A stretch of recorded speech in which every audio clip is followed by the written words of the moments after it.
আল্লাহ তুমি আমার গুনাহগার উম্মতকে বাঁচাও।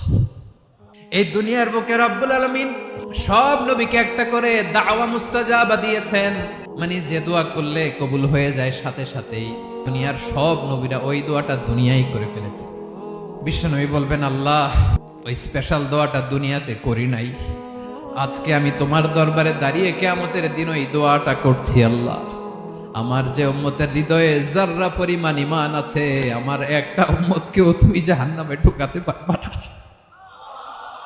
বিশ্বনবী পাগলের মতো একবার হাউজে কাউসারে যাবেন, একবার সিরাতে যাবেন, একবার পুলসিরাতের দিকে, একবার হাউজে কাউসারের দিকে পাগলের মতো দৌড়াতে থাকবেন, তার কোন গুনাহগার উম্মত যাতে জাহান্নামে ঢুকে না যায়।